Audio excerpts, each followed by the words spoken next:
সময় কিভাবে আসবে, ফজরের সময়, জোহরের সময়, আসরের সময়, মাগরিবের সময়, ইশার সময়, নির্ধারিত সময়ের মধ্যে কিভাবে আসবে, এই ব্যাপারে বৈঠক বসে আলোচনা হলো। এক একজন এক এক ধরনের পরামর্শ দিয়েছে। কেউ বলেছেন বিদ্যা খেজুর আফসা বিস্তার আফসে মাসা وقال بعضهم بل قوما مستقر اليهود।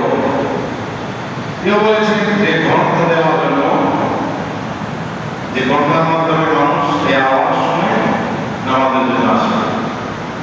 কেউ বলেছেন সিঙ্গার খুব দেওয়ার জন্য, খুব দিলে মানুষ আওয়াজ শুনবে, এটা শুনে নামাজের জন্য প্রস্তুতি নিবে। আবার কেউ বলেছেন পতাকা দেওয়া এই নামাজের সময় হয়ে গেছে।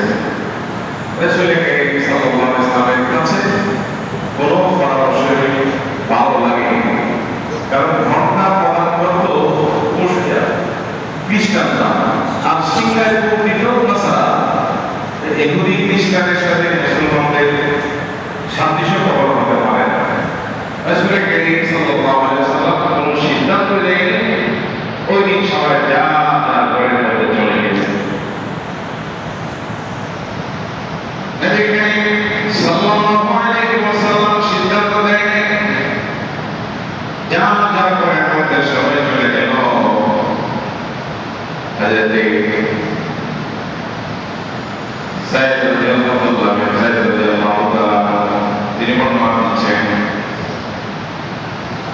যে আমার বান্দার মা আসলো, ওই সময়ের মধ্যে আমি দেখতে পেলাম সমস্ত কাপড় পরিধান দিল, মানুষ এসে আল্লাহর শব্দগুলো আমাকে বলতে লাগলো, আল্লাহু আকবার, আল্লাহু আকবার, আল্লাহু আকবার, আল্লাহু আকবার। এই আযানের ধ্বনিগুলো আমি শুনতে পেয়েছি। এভাবে শেষ পর্যন্ত তিনি বলেছেন সকাল হয়ে গেল।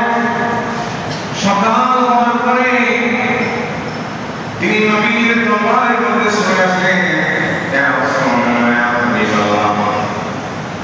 আমি আজকে রাতে স্বপ্নের মধ্যে দেখলাম যে সবুজ কাপড় পরিধান কৃত মানুষ এসে আমাকে এই শব্দগুলো শিখিয়ে দিয়েছেন।